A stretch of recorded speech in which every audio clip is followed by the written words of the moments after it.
Hello, मेरा नाम है चंद्रहास। स्टडी स्मार्ट में आपका स्वागत है। डे 20 हमारी 50 डेज की सीरीज का है। आज हम एक पैरेलल सेटिंग का सवाल देखेंगे। टोटल 12% होने वाले हैं इसमें।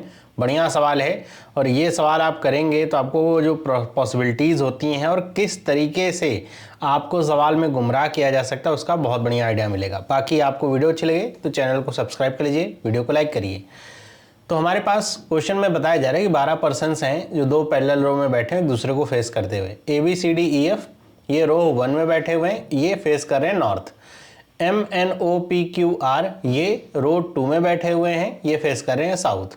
और ये सारी इंफॉर्मेशन सेम ऑर्डर में नहीं है, बस इतना सा है।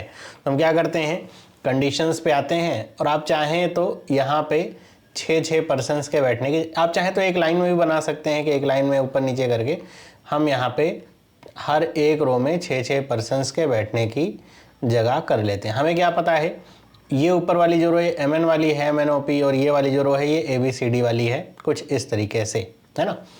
लिखा हुआ है C sitting immediate left of the one who is facing Q, कि जो क्यू को फेस कर रहा है। अब क्यू आपको पता है कि ऊपर रहेगा, तो जो क्यू को फेस करेगा उसके इमीडिएट लेफ्ट में कौन बैठेगा, सी।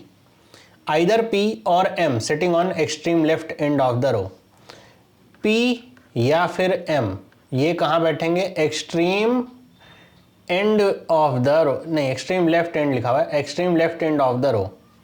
फिर लिखा हुआ है 2 persons are sitting between F and B who is not sitting on any extreme end. कह रहा है कि F और B के बीच में 2 persons रह रहे हैं और B वाला किसी भी एक्सट्रीम एंड पे नहीं बैठेगा।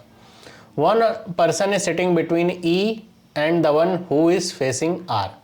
तो R कहीं ना कहीं ऊपर ही होगा, तो R जिसे फेस कर रहा होगा उससे एक पर्सन का गैप छोड़ करके E होगा। अब ये हमें नहीं पता कि E लेफ्ट होगा कि राइट, जैसे ऊपर पता है कि लेफ्ट में है, यहाँ पे नहीं पता।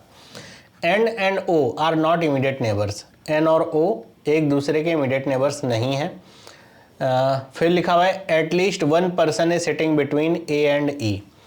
A और E आप इसको जब एटलीस्ट 1 वाला है तो ऐसे दिखा सकते हैं कि इमीडिएट नेबर्स नहीं है, क्योंकि इमीडिएट नेबर नहीं होंगे तभी उनके बीच में कम से कम एक पर्सन होगा। M is sitting left of the R। M कहाँ पे बैठा हुआ है, लेफ्ट ऑफ द R। अब यहाँ पे ध्यान रखिए कि अगर आप बनाना चाह रहे हैं तो ये जो R वाला है साउथ फेसिंग है, तो इसका लेफ्ट कुछ इधर होगा, है ना। तो ये कुछ ऐसा आप बना सकते हैं। लिखा हुआ है D is not sitting immediate to F। D वाला कहाँ पे नहीं बैठा हुआ है, F के इमीडिएट में, तो ये कुछ ऐसा है। At least 2 person are sitting between P and Q।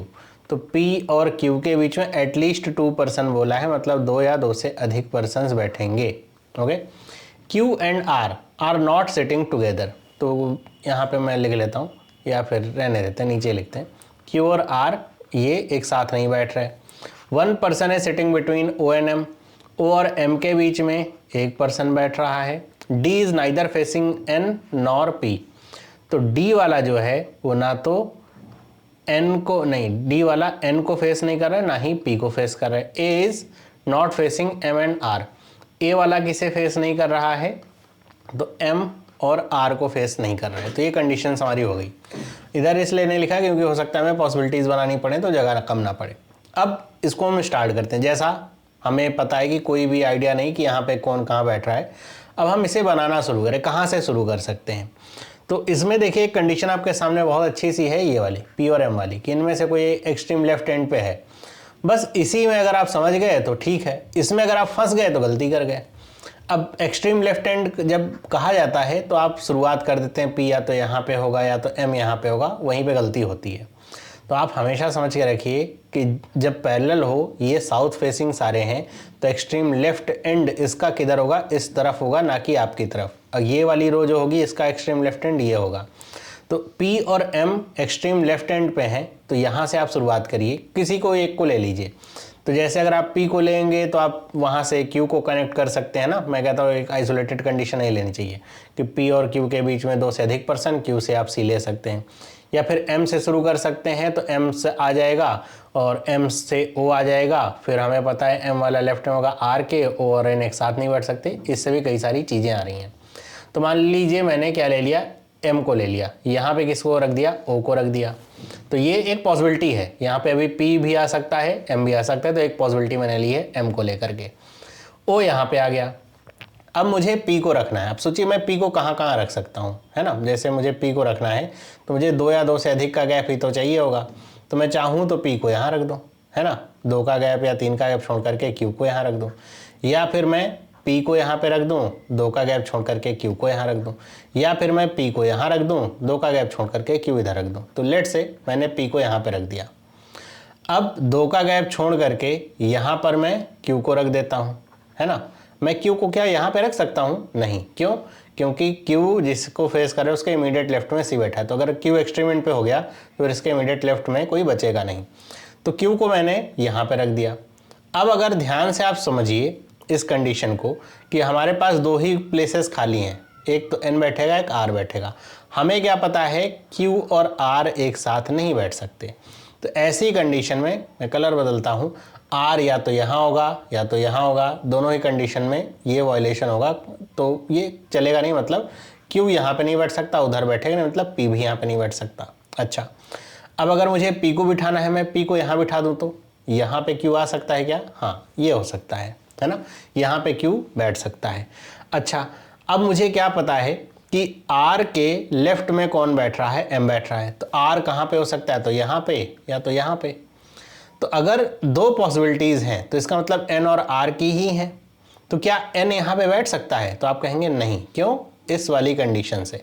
तो इसका मतलब क्या होगा? N आएगा यहाँ पे और R आएगा यहाँ पे। ये ऊपर वाली हमारी रो अरेंज हो गई। अब देखिए Q जिसे फेस कर उसके इमीडिएट लेफ्ट में क्या आ जाएगा? C आ जाएगा, है ना। फिर R से कंडीशन क्या आती है कि इस एक का गैप छोड़ करके E बैठेगा, तो या तो E यहाँ पे होगा या तो फिर E यहाँ पे होगा। 2 पॉसिबिलिटीज़ हैं। मान लेते हैं E यहाँ पे है ना, इस 2 पॉसिबिलिटीज़ हैं तो एक पॉसिबिलिटी ले ले, E यहाँ पे है। अब अगर E यहाँ पे आ जाएगा तो हम नीचे और क्या क्या बिठाना है? जैसे मुझे क्या पता है F और B के बीच में 2 का गैप है, और मुझे ये भी पता है B वाला एक्सट्रीम एंड पे नहीं बैठ रहा है ना, और क्या पता है F वाला D के आसपास नहीं बैठेगा। तो मुझे अगर F और B को बिठाना है, मैं F को यहाँ पे रख दूँ, 2 का गैप छोड़ करके B को यहाँ बिठा सकता हूँ, यस।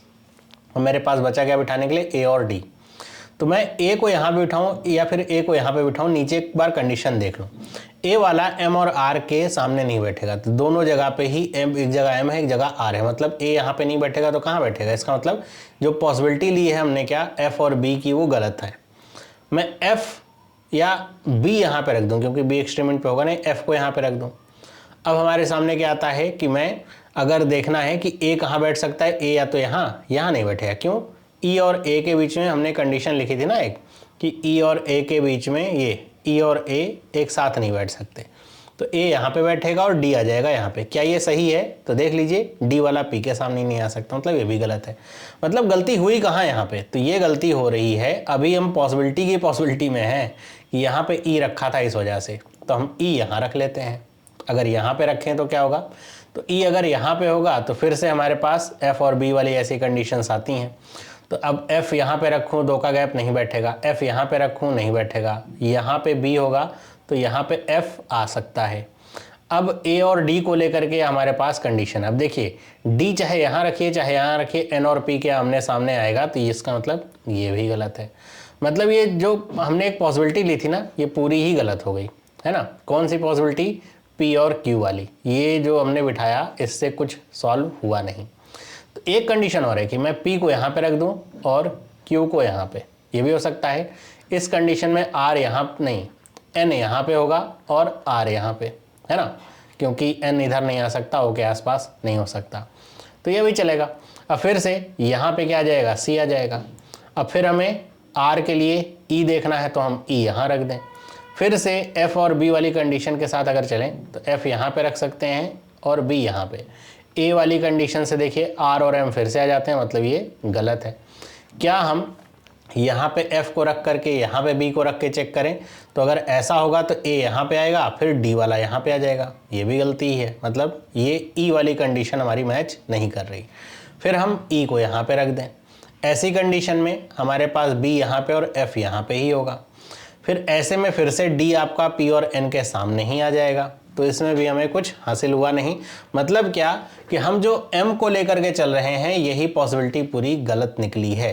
तो इसका मतलब क्या होगा कि हमें अब दूसरी पॉसिबिलिटी लेना होगा जो कि P वाली है। तो फिर से हम 6 पर्सन्स के बैठने की जगह बना दे। बढ़िया सवाल है, एकदम मज़ेदार, कि अगर आपका शुरुआत में अगर हिट हो जाए तो अच्छी बात है, वरना आपको करना पड़ेगा। तो मैंने मान लीजिए पी को यहाँ पे रख दिया। अब इससे मुझे आइडिया नहीं होगा क्यू कहाँ पे रख सकते हैं। देखिए क्यू मैं यहाँ भी रख सकता हूँ, क्यू यहाँ भी रख सकता हूँ, या फिर और इधर किनारे तो नहीं रख सकते हैं, 2 जगह रख सकते हैं। तो मैं यहाँ पे क्यू को रख लेता हूँ। ऐसी कंडीशन में सी आ जाएगा कुछ यहाँ पे। अब मुझे क्या पता है, मुझे इसमें यहाँ से और कुछ आइडिया निकल सकता है, मतलब पी से हमने क्यू कनेक्ट कर लिया, यहाँ पे आ जाता है सी। ओके, अब एफ और बी को लेकर के तो इधर बहुत सारी पॉसिबिलिटीज़ हो सकती हैं, तो उसमें फंसने के बजाय अगर मुझे आर को रखना हो तो मैं आर कहाँ रख सकता हूँ। देखिए यहाँ और यहाँ पे आर तो नहीं रख सकता, क्योंकि क्यू के बगल में है ना, यहाँ नहीं रख सकता। तो या तो मैं आर यहाँ रख दूँ इस जगह पे, या तो मैं आर यहाँ पे रख दूँ इस जगह पे। 2 पॉसिबिलिटीज़ हैं मेरे पास आर को रखने की, क्योंकि इस जगह पे तो आर नहीं आ सकता। तो लेट से मैंने आर को रख दिया यहाँ पे। ऐसी कंडीशन में मुझे क्या पता है कि आर के लेफ्ट में आना है एम, लेकिन लेफ्ट में तो जगह ही नहीं है, इसका मतलब आर यहाँ पे होगा ही नहीं, मतलब ये पॉसिबिलिटी नहीं थी। आर को यहाँ पे रख देते हैं। लेफ्ट में आना है एम, तो एम कहीं भी आ सकता है, इन 3 जगह में से कहीं भी आ सकता है ना, कहीं भी। अब हमें पता है कि 3 प्लेसेस खाली हैं, एन, ओ और एम की, है ना, 3 प्लेसेस खाली हैं। अगर मैं एम यहाँ रख दूँ फॉर एग्जाम्पल, तो ओ और एन यहाँ पे आएंगे और दोनों पड़ोसी नहीं है, मतलब एम आपका यहाँ पे नहीं आ सकता। अगर मैं एम यहाँ रख दूँ तो एन और ओ के लिए हमारे पास पॉसिबिलिटीज़ हो सकती हैं, या फिर मैं एम यहाँ पे रख दूँ। ऐसी कंडीशन में ओ और एन के लिए पॉसिबिलिटीज़ हमारे पास हो सकती हैं, मतलब इससे हम काम चला सकते हैं। बस हमारा जो एम है, सॉरी जो एम है वो यहाँ पे नहीं आ सकता। अब फिर से क्या हमें पॉसिबिलिटीज़ लेनी पड़ेंगी, या फिर हम यहाँ से कुछ आगे बढ़ सकते हैं। तो देखिए अभी m को लेकर के जब आपको बहुत सारी पॉसिबिलिटीज़ हैं, तो अभी इसको छोड़ करके ही चलिए। r से आपको e कनेक्ट दिख रहा है तो पहले उसे ही कनेक्ट कर लीजिए, यहाँ पे आ जाएगा e, है ना, इसे हम कनेक्ट कर लेते हैं पहले। अब आती है कंडीशन f और b वाली। अब देखिए अब f यहाँ पे होगा, 2 का गैप छोड़ करके b यहाँ पे होगा, इधर से कोई पॉसिबिलिटी बनेगी नहीं, तो ये आ गया b। अब मुझे किसे रखना है, d को, है ना, a और d को। तो या तो a यहाँ पे या तो d यहाँ पे, कहीं ना कहीं तो d आपका आना ही है। हमें पता है p के सामने d नहीं होगा तो d कहाँ पे होगा, यहाँ पे, तो a को रख देते हैं यहाँ पे। अब हमें पता है d के सामने n और p तो नहीं आएगा, मतलब n यहाँ पे नहीं आएगा, है ना, तो यहाँ पे क्या आ जाएगा, n रख देते हैं या फिर o रख देते हैं, जैसे आपकी मर्जी। तो हमें ये पता चल जाएगा यहाँ पे हम m को रख सकते हैं, है ना, इस जगह पे। और यहाँ पे क्या आ जाएगा, इस जगह पे आ जाएगा o। तो ये हमारे पास क्या आ जाता है o। लेकिन अच्छा एक कंडीशन तो हम भूल ही गए, m से जब कनेक्ट कर रहे हैं हम, तो ये भी तो कंडीशन है, m और o के बीच में एक का गैप है। तो अगर मैं m को यहाँ पे रखूँ इस जगह पे, तब तो मैं o को रख सकता हूँ, लेकिन m यहाँ पे रख दिया था तो नहीं रख सकता। और अगर करेंगे तो कंडीशन तो यही बनेगी, तो इसका मतलब d के सामने n आ गया, जो कि आना नहीं चाहिए था। तो ये फिर से गलत हो गया। अब क्या गलती हुई है इसमें, गलती यहाँ पे हमने जो अभी करी है वो कहाँ से हमने पॉसिबिलिटी लेना शुरू किया। देखिए एफ, बी, डी, ई, सी ये सारी चीज़ें एकदम सेम है, इसमें कोई गड़बड़ी वाली बात नहीं है। जो भी हमने रखा था सब कुछ वैसे ही था जैसे रखना चाहिए था। तो हमने जो पॉसिबिलिटी ली थी वो क्यू की ली थी, वही गलत हो गई हमारी। तो एक बार हम क्यू को यहाँ पे रख दें, तब क्या होगा, ऐसी कंडीशन में हमारा आर यहाँ पे, सॉरी क्यू को अगर हम यहाँ पे रखेंगे तो हाँ हमारे पास क्या है, क्यू और आर साथ नहीं आ सकते, आर यहाँ पे नहीं आ सकता। तो आर आने की एक ही जगह होगी यहाँ पे, तो एम आने की एक ही जगह होगी यहाँ पे, ओ आने की एक ही जगह होगी और एन आने की एक ही जगह होगी। तो ये तो अपने आप ही कनेक्ट हो गया, है ना, मतलब कंडीशन अगर आपको याद हो गया अब तक तो एक बार में ही कनेक्ट हो गया। अब ऐसी कंडीशन में सी आपका कुछ यहाँ पे फिट हो जाएगा। अब फिर से एफ और बी वाली कंडीशन से अगर हम चलें कि मैं f को यहाँ रख सकता हूँ 2 का गैप छोड़ करके b, या फिर वाइस एंड वर्सा भी कर सकता हूँ ना, b यहाँ पे f यहाँ पे, ऐसा भी कर सकते हैं। या फिर f यहाँ या फिर b यहाँ पे 2 का गैप और f यहाँ पे। उससे पहले आप r से e वाली कंडीशन को कनेक्ट करिए। अगर r यहाँ पे तो 1 का गैप छोड़ करके e यहाँ पे हो सकता है, क्या हो सकता है। फिर b यहाँ पे होगा और f यहाँ पे होगा। और फिर से देखिए a को रखना है और d को, ए के सामने एम और आर नहीं आने चाहिए, तो यहाँ पे तो कहीं ना कहीं आएंगे, इसका मतलब ये ई वाली कंडीशन ही गलत है, तो हम हटा देते हैं। अब ई को यहाँ रख लेते हैं। अब हमारे पास बचा एफ, बी या फिर यहाँ पे एफ और बी, मतलब इनमें से कोई ना कोई ऐसा होगा। अब हमें रखना है ए और डी को। अब ए हमें पता है आर के सामने नहीं आएगा तो ए आ जाएगा यहाँ पे, तो डी आ जाएगा यहाँ पे। डी वाला आर के सामने है, एन और पी के सामने नहीं है। अब इसके आने से ना हमारी एफ और बी की कंडीशन क्लियर हो जाएगी। क्या? डी और एफ एक साथ नहीं आ सकते, मतलब यहाँ पे एफ नहीं होगा और यहाँ पे बी नहीं होगा, और ये हमारा जो पजल है वो कनेक्ट हो गया। आई होप आपको समझ में आया होगा। बहुत बढ़िया, बहुत बेहतरीन, मल्टीपल पॉसिबिलिटीज़ वाला ये पजल था। और इसी तरीके से एग्ज़ाम में भी आपको घुमाया जाता है। जब आप अगर एम से शुरू, अब ये कोई नहीं जान सकता कि एम से करना था कि पी से, कहाँ से आंसर आएगा, वो केवल एग्जामिनर ही जान सकता है, जिसने क्वेश्चन बनाया वही जान सकता है। लेकिन अगर आपका पहले ही बारी में सेट हो गया तो ठीक है, वरना इसमें आप इतना पॉसिबिलिटी लेने के बाद ना दिमाग में चक्कर आता है कि कहीं ये सवाल ही गलत तो नहीं है, या फिर मैंने कुछ गलत तो नहीं कर लिया है जिसकी वजह से ये सेट ही नहीं हो रहा है। तो बढ़िया सवाल करते रहिए, तभी एग्जाम में भी आपके बढ़िया नंबर आएंगे। मिलते हैं इसी तरह की और पजल के साथ अगली वीडियो में। तब तक के लिए सभी लोगों को बाय। चैनल को सब्सक्राइब कर लीजिए, वीडियो अच्छा लगा है तो उसको लाइक ज़रूर करिए।